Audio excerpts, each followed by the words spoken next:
sunu gan tey jile maître Abdoulaye Tine lay wuyoo maa ngi lay nuyu maître. waaw maa ngi lay fay. di la sant di la gërëm di la jaajëfal ci dalal bi. avocat nga sa xam-xam màcc ci wàllum yoon kon droit li ñu koy waxee waaye xew-xew bi jamono ji maître Abdoulaye Tine mooy li ñuy coow muy wàllum grâce présidentielle dégg nga ko xañ na ak ñeneen ñi Amadou Wuri Diallo te ñu ko doon tuumal ci procès médicament maanaam garab yu bon yi fële ca Touba Belel moom dañ ko tegoon daan juróomi at kaso ñu ne dañ ko jéggal bu tukkee ci président de la république ci 4 avril waaye dañoo ne kayit boobu noonu gisuñu ko laataa ñuy dem sax ci loolu lan moo ko waral est-ce que mën nga ñoo wax tuuti rek ci yan critère lañ war a taxaw ngir mën a jéggal nit jox ko grâce maanaam ku ñu tëj ci kaso bi. jërëjëf grâce moom ci anam yi ñu ko war a joxe yoon moo ko lal tënk ko condition bu ci njëkk moom mooy grâce bi ku koy def ku koy laaj plutôt wala ku koy bénéficiaire dafa war a am benn acte bi nga xam ne daanu na c'est-à-dire qui est devenu définitif et exécutoire ci c'était pas le cas parce que gis nañ ni ci lu ñu gis ci presse bi mu génn moom mooy moom ak beneen naataangoom ñoom ñoo defoon appel ci seeni avocat donc ça veut dire que premier critère bi nga xam ne moo ci gën a fës amul woon ci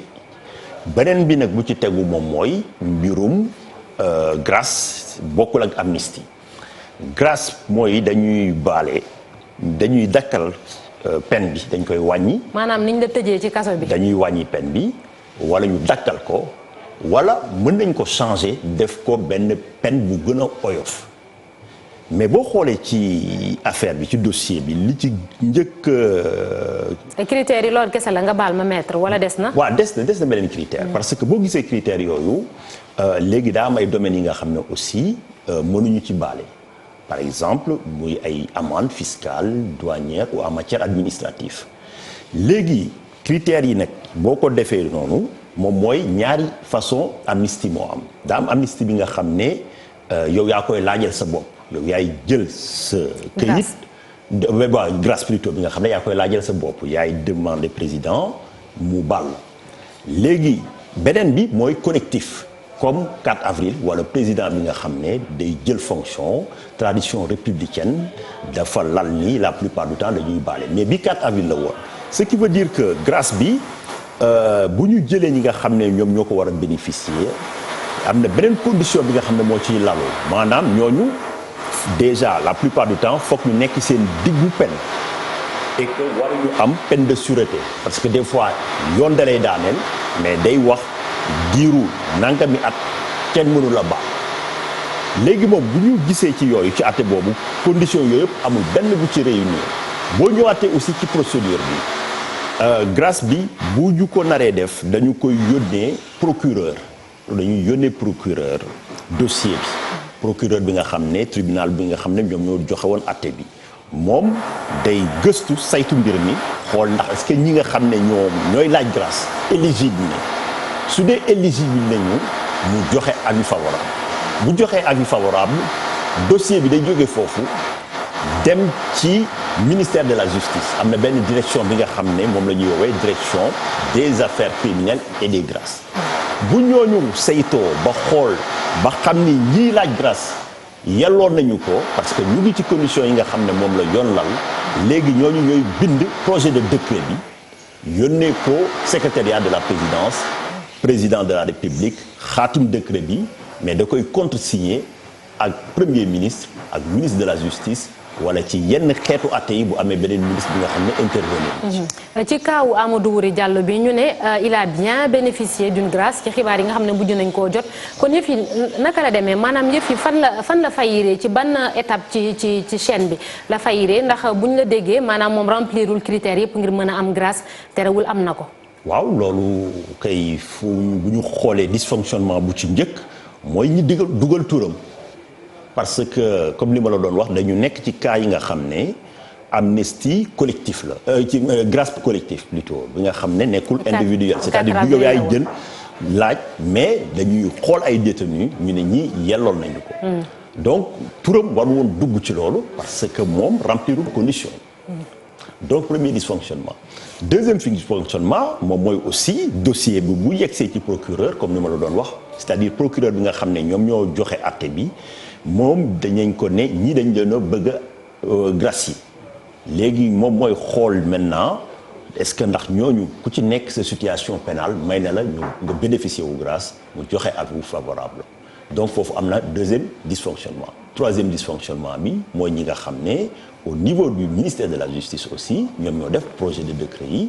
et que président moom du génn bureau day toog rek ñu jox ko liste mu rafet njort xaatim mbir mi génn. léegi cas de figure bii nii bu amee maître nag léegi ay daan ci kaw kan lañ ko war a teg parce qu'il faut nécessairement quand même ñu xool fan la yëf yi dëngee ñu mën a teg ay daan ci nit ñooñu nga xamante ni ñoom ñoo ko def ndax dégg nañ sax ñenn ñu ne faaw ñu ubbi benn enquête ngir xool yëf yi fu mu mujjee la personne en question moom dem na dëkkam ñu ne il paraît kooku kon ndax dinañ ko sax mën a jàppaat. waaw déjà balaa ñoo wax ay mbirum daan peut-être foog ñu def benn enquête bi nga xam ne mooy situer responsabilité yi. ñu xool ndax dysfonctionnement la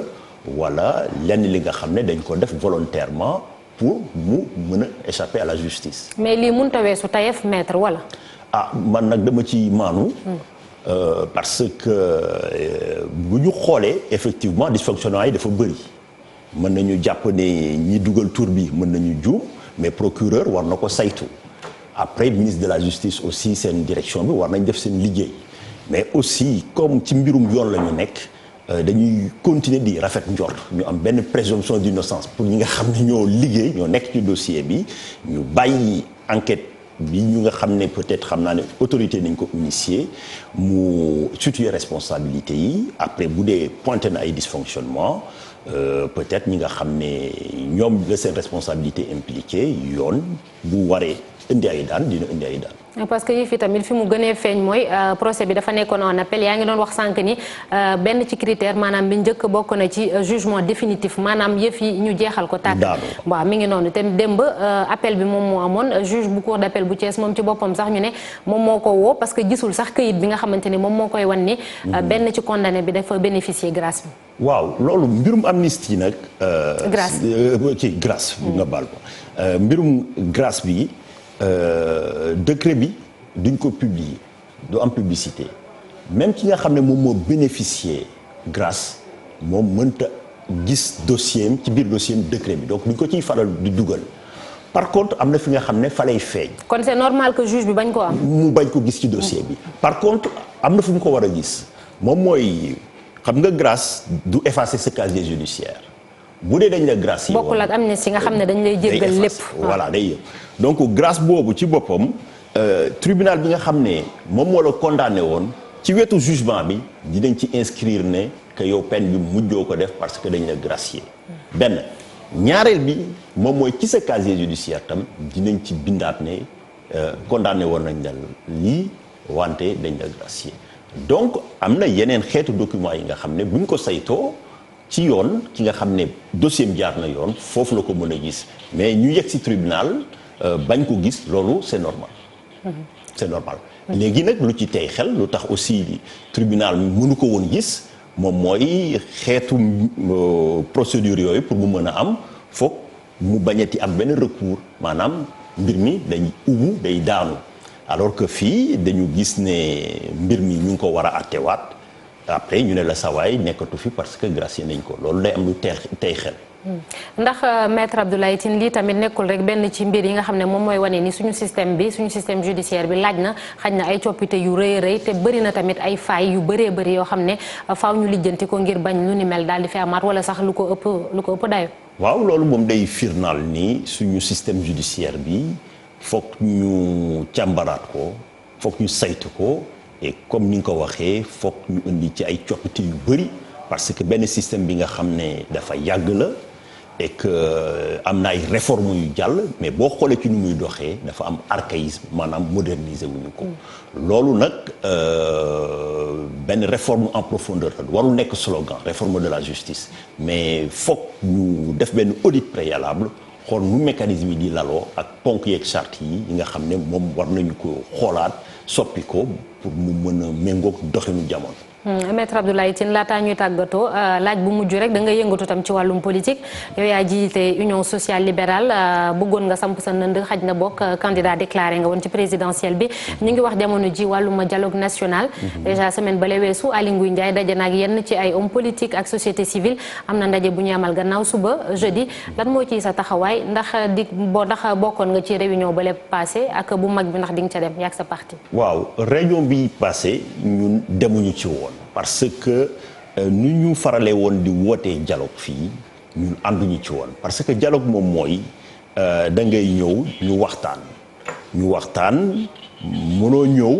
nga ne rëdd baa ngi nii yéen ñëw fekk si ma lii la ñuy wax si bu ñu xoolee après réunion bi dégg naa ministre de l'intérieur ñoom ñu ne bii pas ñoom dinañ soppi nu ñu doon doxalee benn moom mooy terme de référence yi tënkuñu ko.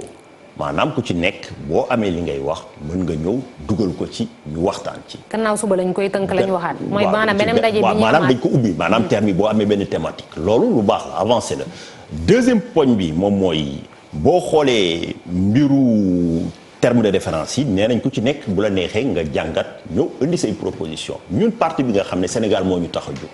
bu dee ñun li ñuy woote mat nañ ko dinañ jël suñuy responsabilité bu dee ñoom ñu ngi continuer di doxalee nii dinañ dem xool lu ñu woote ci dialogue par contre lu ñu xalaat ci mbirum parrainage beeg yeneen ñu dinañ leen ko wax léegi nag bu dee seen recommandation yi nga xam ne moo la ñu tënk parce que mënuñu ñëw rek ne ñu da ngeen di wax ñu wax mais lii la foog ñu wax ñu conclusion yi maanaam yi nga xam ne moom lañ ciy tënk est-ce que ndax président jël na résolution pour tenir compte yeneen proposition appliqué ko. maanaam ñu bañ a toog déglu leen rek bàyyi leen ngeen dem. waaye li ngeen indi ñu jël ko en compte. parce que bu dee dafa nar a def comme ni mu defoon ci commission de réforme bi des institutions ne man damay tànn lu ma neex lu des ma teg fële loolu jarul perte temps parce que dialogue foog warta dekk stratégie politique dialogue politique. dañu war a waxtaan parce que Sénégal moo ñu tax a jóg bu dee ñoom ñu ngi ci loolu. ñun dinañ dem xool li nga xam ne mën na nekk njëriñu Sénégal dinañ leen ko wax dinañ leen ko xelal léegi nag balaa ñu cee dem toog ci foog ñu wax ñu waxtaan bi dan mooy méthode de travail yi ak recommandation yi ban sort la ko président nar a jox. kon alxames di ngeen dem teew. pour xam loolee lépp fan yooyu ñu ngi koy gëstu. ñu ngi koy gëstu wóoragul ndax di ngeen dem wóoragul ñu dem parce que ñu ngi koy gëstu bu dee garantie yooyu am na dinañ dem. mais bu dee mbootaay la rek pour nga ñëw toog mais président lu muy dogal na ko ñun am nañ yeneen itte yi nga xam ne dañ ko doxi au lieu di dem di passer benn jour. jërëjëf maître Abdoulaye Tine ñu ngi lay sant di la gërëm nga nekk avocat jiite tam parti boobee ñu naan Union sociale libérale ñu doon waxtaanee ci wàllum grâce ak tuuti ci wàllum politique di la gërëm bu baax a baax.